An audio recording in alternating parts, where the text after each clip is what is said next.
We were going out shooting, and I had this fire extinguisher sitting around that was out of date, and I figured we might as well bring it along. This is a 10-pound steel fire extinguisher, and none of us had ever shot anything like this before.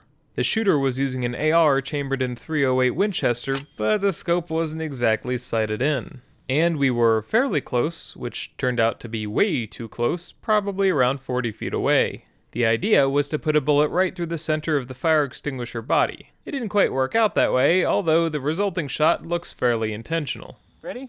Yep. Yeah. 3, 2, 1.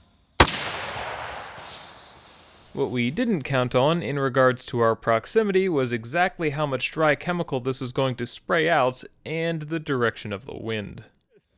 Did you hit the top? I think so. It looks like it fell and kind of spun and it drained slowly. Let's just walk away. Just back out of that.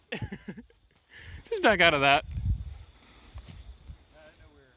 The resulting sight is actually kind of eerie. The dust looked like a smoke or fog that clung to the ground and stayed there for quite a while.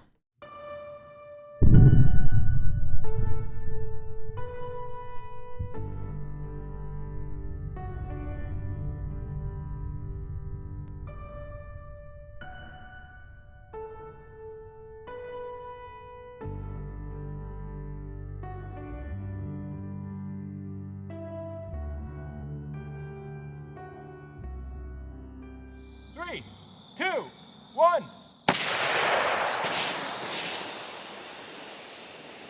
Popping smoke.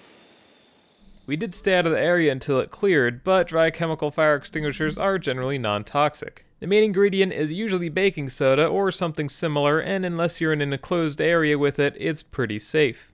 In a well-ventilated area like outdoors, the worst it'll do is just cause irritation.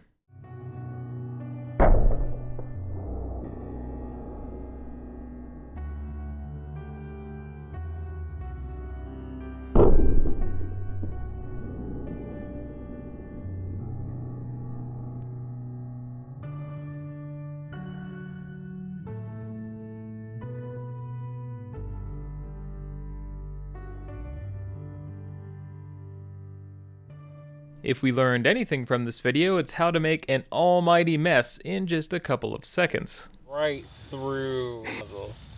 Yeah, the exact thing you weren't supposed to hit. God damn it. And once the dust had settled, we decided to put another bullet through that fire extinguisher.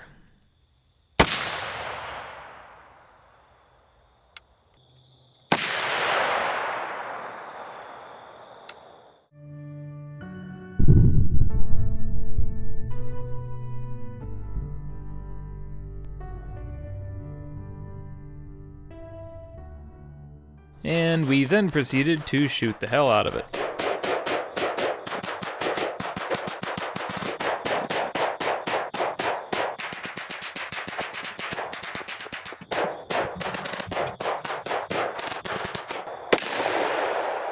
And that about covers it. That's how we made this modern art.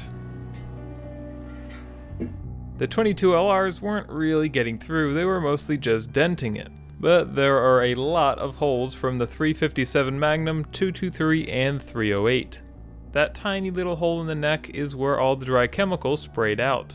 We had some fun today and learned a little bit about proximity and wind patterns, but I'm not sure how much any of this will actually have a lasting impact except maybe on our lungs.